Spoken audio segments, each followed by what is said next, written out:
Čaute ľudia, nachádzame sa v Augsburgu a teraz pôjdeme vlakom do mestečka Füssen. Cesta bude trvať asi 2 hodiny a ďalej tú trasu si popíšeme až od mestečka Füssen. Takže zatiaľ čaute.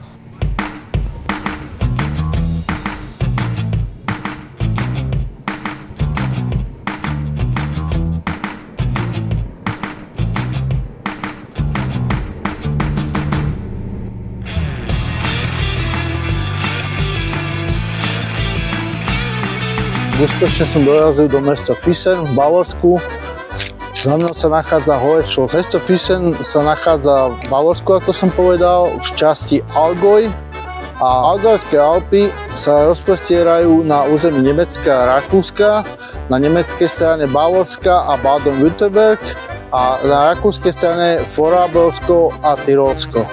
Najvyšším vrchom v tomto pohorí je Grosser Krotenkopf s výškou 2657 metrov na rakúskej strane.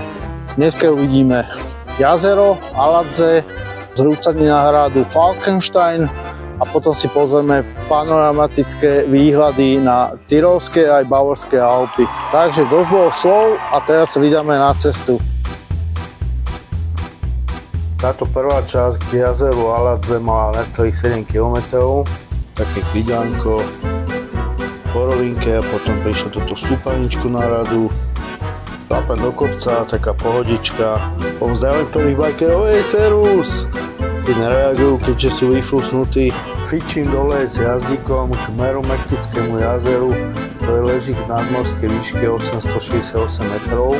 Dĺžka 490 metrov, šírka 290 a hĺbka 32 metrov.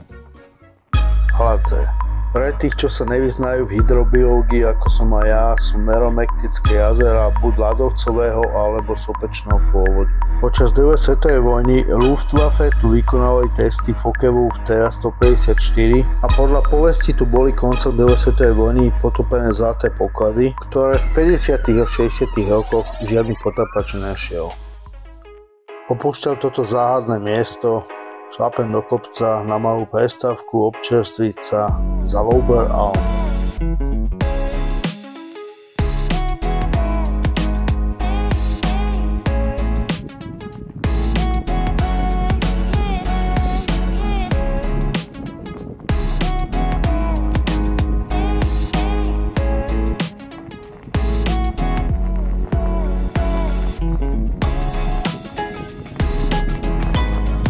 Keďže sa na ceste nachádza veľa turistov, chodcov, tak sa samozrejme snažím byť ohľaduplný a nešupujem to. Ešte doplním ohľadom jazera Aladze, kde kolovalo veľa regionálnych mýtov a legend, že tam žili a žijú mytické bytosti a naokolo sú duchovia, ktorí môžu neopatrných turistov vtiahnuť do jazera. A keďže veľké množstvo rýb opakovane uhynulo a ľudia mizli, jazero je stále medzi miestnym obyvateľstvom považované za miesto s nedôverou. Tieto úmrtia sú však s najväčšou pravdepodobnosťou prisudzované spôsobením uvoľnením sírovodíka. A ako som už spomínal, že veľa potápačov tu hľadal poklad, a v roku 1983 jazero bolo pre potápanie uzavreté. Tak dosť bolo záhada mýtov a pokračujeme ďalej dole s jazdíkom na rakúsku stranu. Šotolinou, potom asfaltkou, kde sa už nachádzam na tyrolskej strane.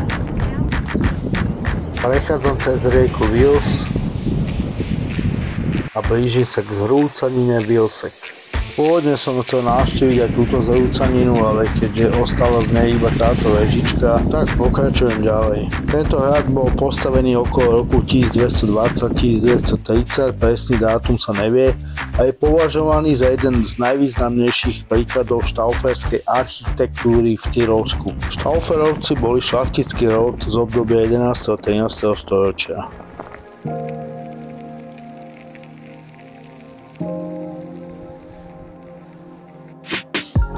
Burgruine Falkenstein. Tento hrad vo výške 1277 metrov nad morom je najvyššie položený hrad v Nemecku a dostanete sa k nemu 2 turistickými cestičkami, ako aj asfaltkou, bicyklom alebo autom, ale pre auta je to spoplatnené.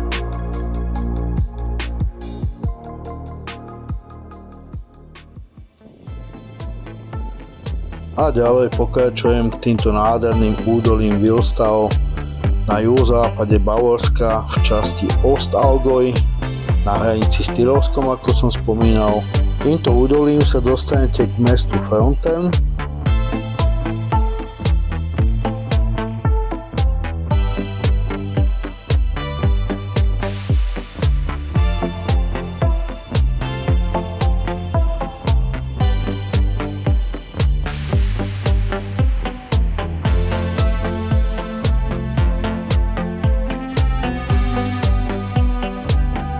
Aby som nejazdil stále stereotypne po asfaltkách alebo šotolinkách, tak to obmieniam. Sem tam zájde do terénu, nech to zaujímavé. Tu sa dostávam k záverečnému úseku, prechádzam na asfaltku a pomaličky budem stúpať a stúpať až hore. Konečne som zdolal tento kopec a priblížil sa pod Falkenstein, kde sa idem teraz pozrieť, tak poďte so mnou. Túto záverečnú časť absolvujem pešo. Vyše 20 minút, tak som zvedavý. Môžeme ísť na to. Záverečný úsek po asfaltke som sa rozhodol prerušiť, aj keď mám elektrobicykel, ale rozhodol som sa ísť pešo, trošku nech si prdel oddychne a nech sa poprechádzam. A nech si aj iné časti tela trošku zamakajú. No sa nachádza taká malá výhľadka.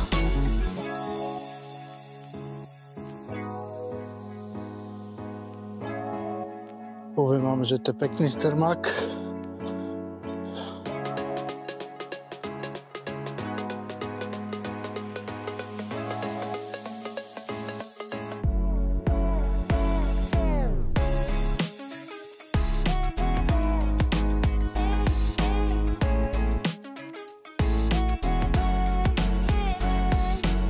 Ešte fičím ďalej.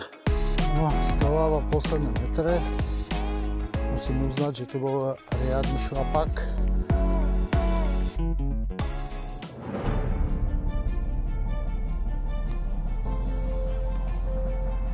Hrad Falkenstein. A vedľa sa nachádza butik Blauburg, čo je hotel, reštaurácia a múzeum, odkiaľ máte nádherné výhľady na jazera Hofensee, Forgensee, Weissensee, ako na najvyšší vrch Zugspitze a Allgäuske Alpy. Tu je jedna z turistických cestičiek, ako som spomínal, z Wilstavu. A vidíte pri tomto posedení pod skalami a pod zrúcaninou. Nádherné, že? Hrad Falkenstein bol stredoveký hrad asi z obdobia 1280 ako tyrolský znak moci proti vtedajším konkurenčným bavorským vojvodom pod názvom Castrum Fronten. A súčasný názov Falkenstein sa začal používať až v 15. storočí. V roku 1290 ho Tyrolčania previedli pod správu augsburského biskupa Wolfharda, pretože tyrolskí grófi a biskupy z Augsburgu mali spoločné záujmy voči svojim mocným susedom, vojvodom z Bavorska. Hrad slúžil do roku 1582 pod augsburskou správou. Ku koncu 30-ročnej vojny 1646 Falkenstein, ako aj susedné hrady Eisenberg a Hohenfreiberg sa rozhodla tyrolská vláda opustiť a zničiť, aby ich nemuseli neporušené odozdať postupujúcej švédskej armáde, ale Švédi si zmenili trasu a ničenie sa stalo zbytočné. V roku 1883 získal tieto ruiny bavorský kráľ Ludovít II a na jeho mieste chcel postaviť zámok v štýle Neuschwanstein. V gotickom slohu po smrti Ludovita II. V roku 1886 bola stavba zastavená. V roku 1897 postavili zámocký hotel a o rok na to zasiahol budovu Blesk, ktorý hrad zničil.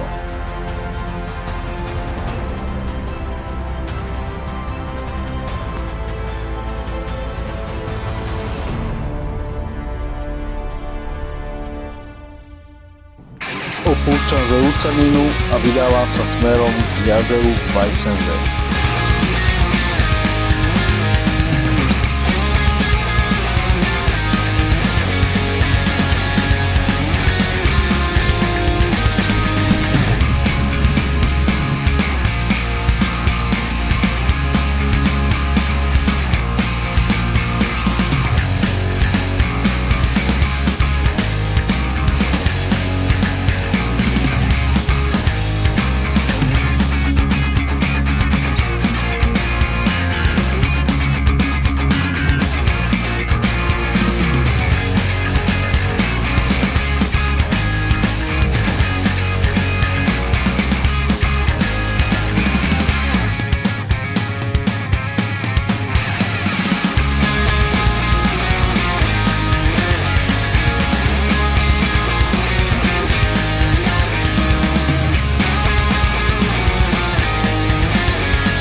najvyššieho dnešného bodu z Lützenie Falkenstein som sa presunul k Weissensee. A keďže mi ostalo ešte dostatok času, tak som to poťal k ďalšiemu jazeru Forgense, odkiaľ môžete vidieť spomínaný Schloss Neuschwanstein, ako aj Ammergebirge, alebo Amerské pohorie, ktoré som vám mimochodom ukazoval v mojom prvom videu. Je to časť severných vápencových Alp v bavorských častiach Oberbayern a Schwaben a v tyrolskej časti Außerfern.